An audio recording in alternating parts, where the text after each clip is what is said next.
कार्यक्रम देख रहे हमारे सभी दर्शकों को सुषमा का प्यार भरा नमस्कार। दर्शकों, प्रत्येक वर्ष अगस्त महीने के पहले सप्ताह को स्तनपान जागरूकता सप्ताह के रूप में मनाया जाता है।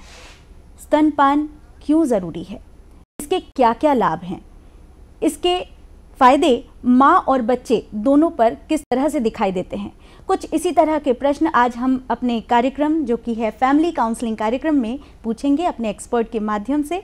आपके और हमारे सवालों के जवाब देने के लिए हमारे स्टूडियो में मौजूद हैं डॉक्टर अलका गुप्ता। अलका जी, स्वागत है आपका हमारे कार्यक्रम में। दर्शकों, आप अपने प्रश्न हमसे फ़ोन के माध्यम से कर सकते हैं। हमारा टोल फ्री नंबर है 1800-233-9418। हमारा टोल फ्री नंबर एक बार फिर सुन लीजिए, 1800-233-9418। तो उठाइए फ़ोन और अपने प्रश्न हमारे एक्सपर्ट से पूछिए। अलका जी, जब तक के दर्शकों के फ़ोन आते हैं तब तक मैं अपना पहला प्रश्न जो है मैं पूछना चाहूँगी कि एक माँ को ब्रेस्ट फीडिंग कब शुरू कर देनी चाहिए? माँ को जैसे ही डिलीवरी होती है जी, तो बच्चे के जन्म 1 घंटे के अंदर आइडियल टाइम है। अच्छा, उस समय स्तनपान जरूर चालू करना चाहिए, क्योंकि वो जो 1 घंटे में बच्चा जब बाहर आता है तो उसकी सक्शन कैपेसिटी बहुत ज़्यादा होती है। अच्छा, और वो जब माँ के ब्रेस्ट से लगता है तो जो दूध निकलने की प्रक्रिया होती है वो बहुत आसान हो जाती है। अच्छा, एक कोलेस्ट्रम शब्द मैंने सुना है, वो कोलेस्ट्रम क्या है हमारे दर्शकों को बताएं। डिलीवरी के बाद जो पहला दूध होता है और ये लगभग 1 हफ्ते तक रहता है। अच्छा, पर शुरू के 2-3 दिन ये ज़्यादा रहता है। अच्छा, इसको कोलेस्ट्रम कहते हैं। अच्छा, ये नॉर्मल जो मिल्क होता है उससे थोड़ा सा येलोइश कलर का पीलापन लिए होता है, गाढ़ा होता है। तो बहुत सारी माँ ये समझती हैं कि ये खराब चीज़ है, इसको नहीं पिलाना चाहिए। अच्छा, जबकि इसका उल्टा ही है। अभी आपने देखा होगा कि बहुत वैक्सीन के चर्चा होती है। जी, और जी, वैक्सीन जरूर लगाइए, इतने बीमारियों से बचाते हैं। जी, तो कोलेस्ट्रम बच्चे का पहला वैक्सीन है। अच्छा जी जी। अलका जी, आप बता रही थी कि इसके बहुत से फायदे हैं, जी। तो किस प्रकार के फायदे देखने को मिलते हैं? इसके फायदे ये हैं कि जैसे ही बच्चा कोलेस्ट्रम को लेता है, ये गाढ़ा चिपचिपा होता है, इसमें बहुत ज़्यादा प्रोटीन होता है। अच्छा, एंड इसमें कुछ ऐसे तत्व होते हैं जो बच्चे को आगे जाकर ओबेसिटी ना हो, डायबिटीज़ ना हो। बहुत सारे बच्चों को आपने देखा होगा कि अक्सर बच्चों की जो मृत्यु होती है वो निमोनिया और डायरिया से हो जाती है। ये उससे भी बचाता है। उस समय नहीं दिखेगा 2 दिन में फ़ायदे, लेकिन इसके लॉन्ग टर्म फ़ायदे रहते हैं। ये पूरे जीवन काल तक ये जो पहला दूध है ये बच्चे को बचाएगा। अच्छा, और जब हम आंकड़े देखते हैं तो जो माँ का पहला दूध पिए रहते हैं, कोलेस्ट्रम पिए रहते हैं बच्चे, उनको हॉस्पिटलाइजेशन की बहुत कम ज़रूरत होती है। अस्थमा, एलर्जी, ईयर इन्फेक्शंस, बहुत सारे ऐसी चीज़ें हैं जो कोलेस्ट्रम बचाता है। और ये एक तरह से कह लीजिए कि बच्चे की अतड़ियाँ तैयार नहीं होती हैं जन्म के तुरंत बाद, अच्छा, उसको भी तैयार करता है। बच्चे के जन्म के बाद में देखा होगा ब्लैक कलर का स्टूल पास करते हैं वो, जी, जी, ये उसको साफ करके येलो कलर में कन्वर्ट भी करता है, इंटेस्टाइन को तैयार करता है आगे वाली मिल्क के लिए। सोचिए कितना फ़ायदा है। अच्छा, एक जनरल पूछ रही हूँ आपसे बात कि जब जो माँ अपने बच्चे को ब्रेस्ट फीड कराती है उसके ब्रेस्ट में कभी कभी घाव भी हो जाता है, और वो बच्चा जब ब्रेस्ट फीड करता है, जब सक करता है तो वो काफ़ी पीड़ादायक होता है। इसका कारण क्या हो सकता है? एक्चुअली क्या है कि माँ को पोजीशन बहुत अच्छी लेनी चाहिए। एक डिस्क्राइब पोजीशन है कि बैठ के आराम से कंफर्टेबल पोजीशन पे बच्चे को ब्रेस्ट फीड कराना चाहिए। और इम्पॉर्टेंट ये है कि जो निपल होता है, कई बार माओं को समझ में नहीं आता है तो वो बच्चे सिर्फ निपल चूसते हैं। निपल में मिल्क नहीं होता। निपल के चारों तरफ जो ब्लैक एरिया होता है जिसको मेरियोला कहते हैं, वो मैक्सिमम बच्चे के मुंह में जाना चाहिए। अच्छा, और बच्चे के जो निचला ओंठ है वो बाहर की तरफ मुड़ना चाहिए, तब कहीं जाके वो दूध सक करता है बच्चा। अदरवाइज निप्पल को सक करता रहेगा तो उसमें क्रैक्स होंगे ही। अच्छा, मैम ये बताएं कि कैसे पता चले कि एक बच्चे का पेट भर गया, क्योंकि कई बार ऐसा होता है कि बच्चा बार बार पीने लगता है और माँ को भी दूध बहुत होता है, तो इसका क्या कैसे पता चलेगा कि बच्चे को? हाँ, और ये बहुत माँओं की वरी रहती है कि बच्चे का पेट भरता है कि नहीं, उन्हें पता नहीं होता, खासकर जो पहली बार माँ बनती है। तो अगर बच्चा 1 से 3 घंटे के अंतराल में दूध पी रहा है जी, और दूध पीने के बाद में वो रोता नहीं है जी, 6 से 8 बार अगर वो बाथरूम जाता है, डायपर चेंज होता है, हाँ, इसका हाँ। मतलब है कि बच्चे का पेट भर रहा है। भरा हुआ है। अलका जी, हमारे एक दर्शक अपने फोन के माध्यम से जुड़े हैं हमारे साथ। जी। जी, हेलो हेलो। हेलो हाँ जी, कौन बोल रहे हैं और कहाँ से बोल रहे हैं? जी, मैं राम पटेल बोल रहा हूँ, खुद को बिलासपुर छत्तीसगढ़ से। जी, स्वागत है आपका हमारे कार्यक्रम में। अपना प्रश्न बताएं। सबसे पहले बात तो डॉक्टर साहिबा की नमस्कार। नमस्कार। नमस्कार। हाँ, आज मैं आपके पास 3 प्रश्न लेके आया हूँ। जी जी, बताएं। मेरा पहला प्रश्न है, यदि माँ कोरोना के बाद यदि वो ठीक हुई है, उसके बाद बच्चे को पिलाना है तो किस सावधानी से पिलाएंगे? और दूसरी बात, हमें कैसे पता जैसे कि बच्चा जो है अभी खाली पेट है तो उनको पिलाना है, उसका पेट भर चुका है तब नहीं पिलाना है? और मेरा तीसरा प्रश्न है, यदि जुड़वा चुप हुआ है तो फिर माँ किस तरह से कवर है बच्चे को पिलाने के लिए? ये बहुत ही अच्छा प्रश्न है भगत राम जी का, जी। और जिसमें से दूसरे प्रश्न का जवाब आप पहले ही दे चुकी पहले हैं। दे चुकी हूँ। जी। पहला जो आपने पूछा कि कोरोना से अगर ग्रसित होके ठीक हो गई है माँ, तो बच्चे को दूध पिलाना है तो क्या क्या सावधानी रखना चाहिए? अगर वो ठीक हो गई है तो उससे बच्चे को कोरोना नहीं होगा। अच्छे पोजीशन पे आराम से जैसे दूसरी माएँ दूध पिलाती हैं उसको पिला सकते हैं। लेकिन अगर उसको कुछ सर्दी खांसी की शिकायत अभी भी रह गई है तो वो मास्क पहन के पिला सकती हैं। बच्चे को दूध पिलाने के पहले अच्छे से साबुन से हाथ धोना है कम से कम 20 सेकंड तक, फिर बच्चे को टच करके दूध पिलाना है। इनका तीसरा प्रश्न मुझे बहुत क्लियर नहीं था। तीसरा प्रश्न था कि बच्चा कितनी बार एक बच्चे को दूध पिलाना है? हाँ, बच्चे को नॉर्मली हम 1 से 3 घंटे के अंदर में दूध पिलाते हैं, लेकिन इसका मतलब ये नहीं है कि वो रिजिड है, मीन्स 3 घंटे होना ही चाहिए। अभी तो कंसेप्ट है कि डिमांड फीडिंग। बच्चा अगर खूब खेलता है तो 1 घंटे में उसको भूख लग जाती है तो उसको पिलाना है। तो बच्चा जब मांगे, जब चाहे तो उसको दूध पिलाना। ट्विंस यदि हुए, उनका एक प्रश्न ये भी था कि ट्विंस यदि हुए तो माँ कैसे उनको हाँ, फीड ट्विंस कराए? अगर हुए तो देखिए, जब बच्चे उनका जो क्या कहना चाहिए, एडजस्ट करना पड़ता है कि उनको अल्टरनेट दूध पिलाएं और एक ब्रेस्ट से पहले बच्चे को पिलाएं, जो दूसरे बच्चे को है वो दूसरे ब्रेस्ट से पहले पिलाएं। क्योंकि क्या होता है कि एक ब्रेस्ट से बच्चा 10 से 15 मिनट दूध पीता है जी। और फिर दूसरे ब्रेस्ट में वो दूध भरा होता है, तो दूसरे बच्चे को उससे पहले पिलाएं। जी, तो भगत राम जी, उम्मीद है आपको आपके प्रश्न का उत्तर मिल गया होगा और आप अपने आने वाले भविष्य को बहुत ही अच्छे से इस चीज़ की जानकारी दे सकेंगे।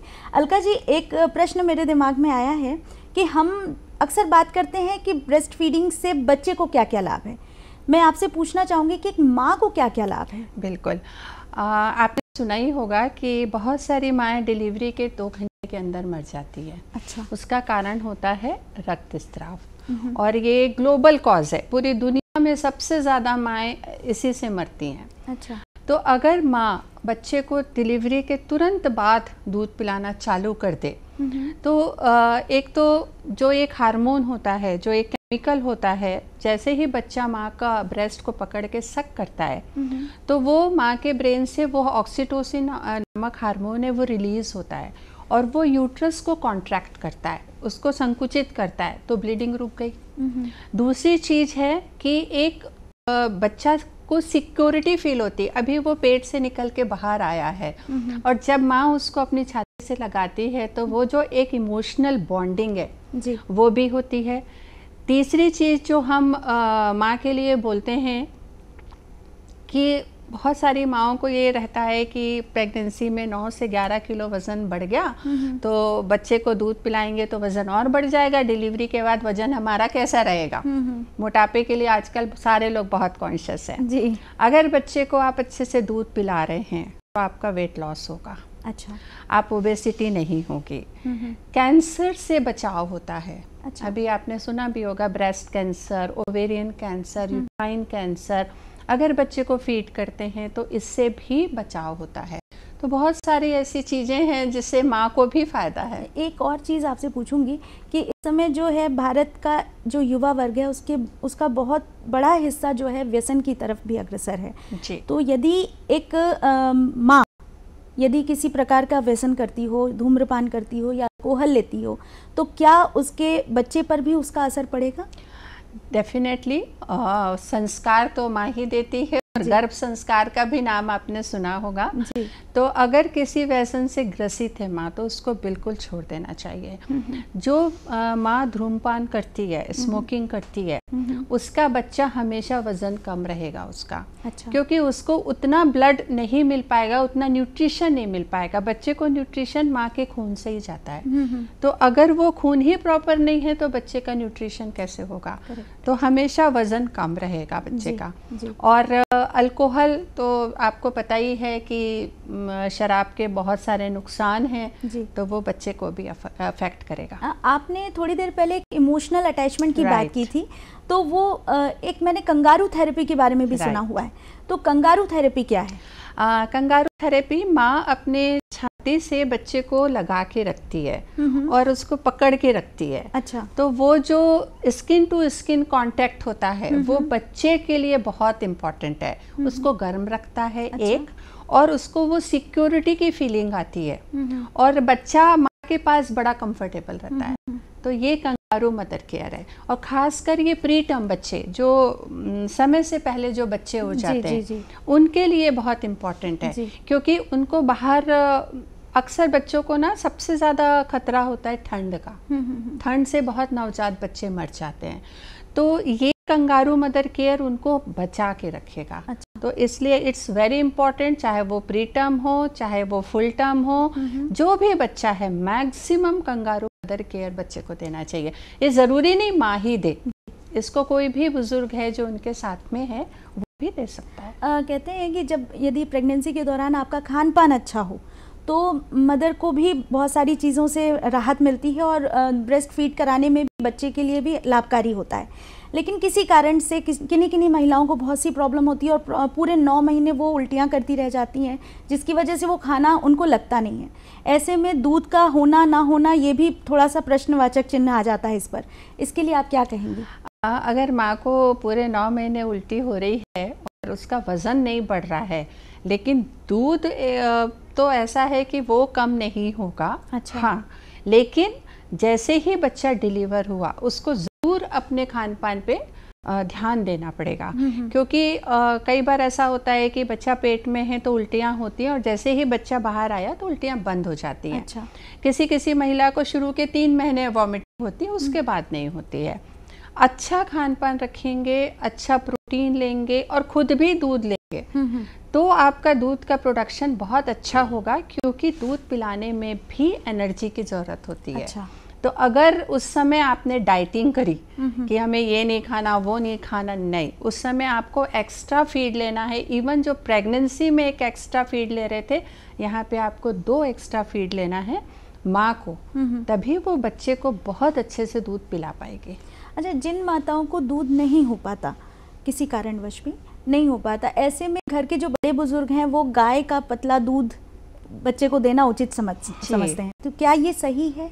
अब दूध नहीं हो रहा है तो बच्चे को कुछ तो पिलाना है जी। तो दूध दे सकते हैं, लेकिन पतला नहीं। गाय के दूध में ऑलरेडी पानी बहुत होता है, तो उसको पतला करने की ज़रूरत नहीं होती। अगर आप जितना पतला करेंगे दूध को, बच्चे का न्यूट्रिशन अफेक्ट होगा और बच्चे की ग्रोथ में फ़र्क पड़ेगा, उसका वज़न नहीं बढ़ेगा।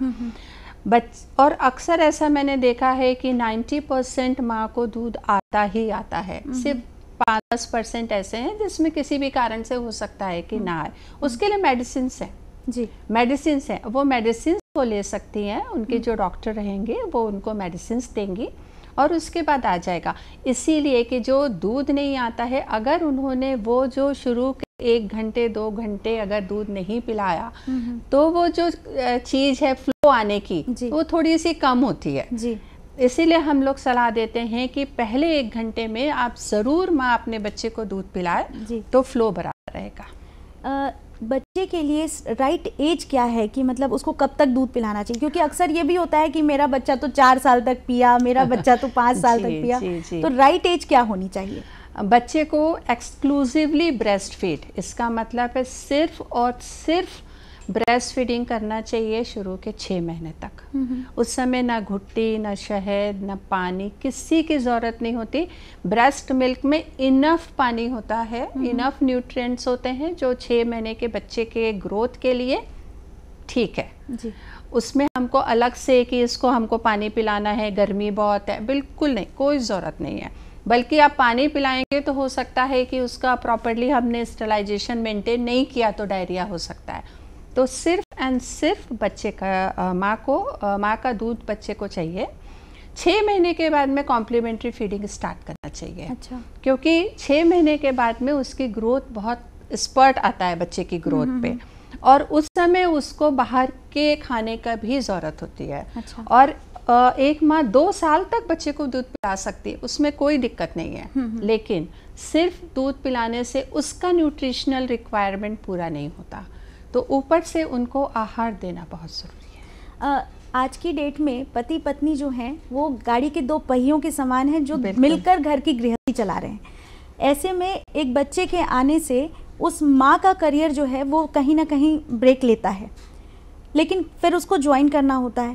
ऐसे में बच्चे की ग्रोथ पर, बच्चे के विकास पर क्या असर पड़ सकता है?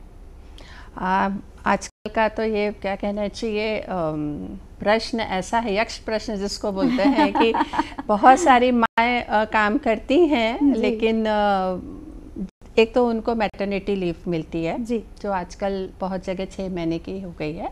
तो 6 महीने तक तो माँ उसको अपने से ब्रेस्ट फीड करा सकती है। फिर टाइम टेबल ऐसा सेट करना चाहिए, और घर की जो बुज़ुर्ग महिलाएं हैं या कई जगह में जॉइंट फैमिलीज़ होती हैं, नहीं हैं तो बुज़ुर्ग महिलाएं किसी को बुला लें, रख लें, और टाइम टेबल ऐसा सेट करना चाहिए कि वो जो कॉम्प्लीमेंट्री फीड है वो जब माँ नहीं रहे तब उसको दिया जाए। और अगर ये सुविधा है कि माँ अपने ऑफिस में बच्चे को ले जा सकती है तो डेफिनेटली ले जाना चाहिए, या ऐसी सुविधा है कि बीच में आके 2 घंटे 1 घंटे वो आके अपने बच्चे को फीड कर सकती है तो बिल्कुल करना चाहिए। ये depends on the type of work कि उस माँ का काम कैसा है जी, उस पे डिपेंड करता है। और मुझे नहीं लगता कि आजकल की जो लड़कियां हैं या महिलाएं हैं वो एडजस्ट नहीं कर पाएंगे, बिल्कुल कर पाएंगे। अलका जी, संग्रहण यानी प्रिजर्वेशन का ये समय चल रहा है, बिल्कुल। तो क्या माँ के दूध को भी प्रिजर्व करके रखा जा सकता है? बिल्कुल रखा जा सकता है। फॉरेन कंट्रीज में तो मदर मिल्क बैंक्स बन गए हैं। अच्छा। और अगर हम रूम टेम्परेचर पे रखेंगे तो माँ के दूध को 6 से 8 घंटे रख सकते हैं।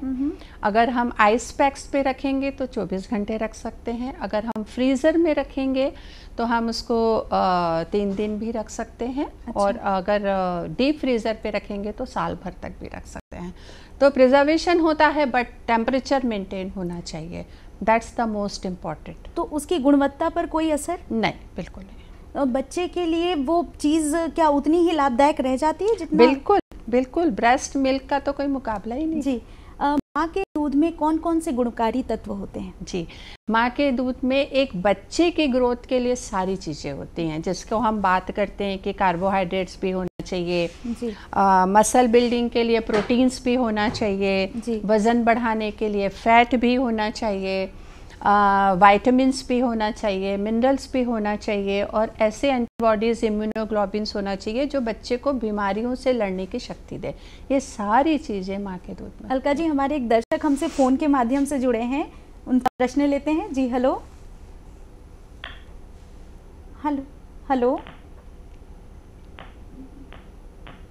Hello hello. हाँ जी, कौन बोल रहे हैं और कहाँ से बोल रहे हैं? नमस्ते मैम, मैं नमस्कार, बताइए क्या प्रश्न है आपका? डॉक्टर मैम जी नमस्ते। नमस्ते जी। आज बच्चों को स्तनपान कराएंगे तो क्या क्या खतरा हो सकता है? बच्चे को यदि स्तनपान नहीं कराया गया तो क्या क्या खतरा हो सकता है? बच्चे को स्तनपान नहीं कराएंगे तो आप ऊपर से उसको दूध देंगे, और ऊपर से अगर दूध पिलाएंगे तो देखिए, अगर आपने सही तरीके से उसको अच्छे से उबाला नहीं, अच्छे से बनाया नहीं, 2 तरीके से आप दूध पिला सकते हो। एक तो गाय का दूध पिलाएंगे या डब्बे का दूध पिलाएंगे, लेकिन मेज़रमेंट कितना होना चाहिए ये बहुत ज़रूरी है आना।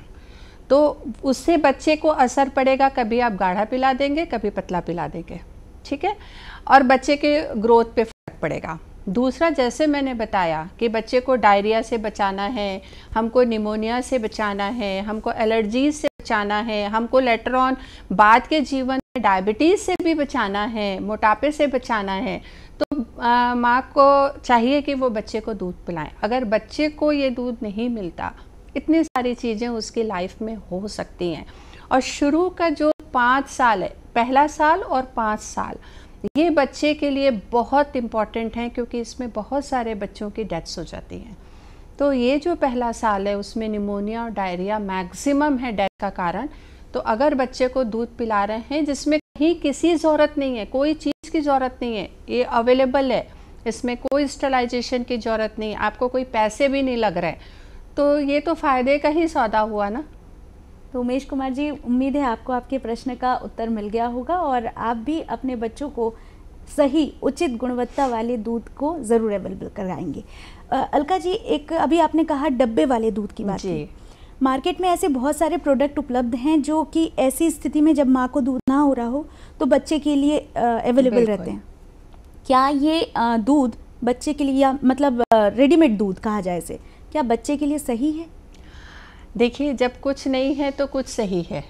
अगर माँ का दूध माँ नहीं पिला पा रही है तो हमको बच्चे को कुछ ना कुछ तो देना है। और यदि गाय के दूध और इसकी बात करें तो दोनों ठीक है। जैसे बच्चे का क्या होता है कि बच्चे का वजन, बच्चे का मैच्योरिटी, अगर प्री टर्म है, फुल टर्म में, उस हिसाब से पीडियाट्रिशियन तय करता है कि इनको किस तरह का दूध देना है। अच्छा, तो गाय का दूध तो दे सकते हैं, उसमें कोई दिक्कत नहीं है। डब्बे का दूध भी, उसमें बहुत सारे टाइप्स आते हैं कि अगर 7 महीने में बच्चा हो गया, 9 महीने में बच्चा हो गया, 8 महीने में बच्चा हो गया, तो किस तरह का उसको मिल्क देना है।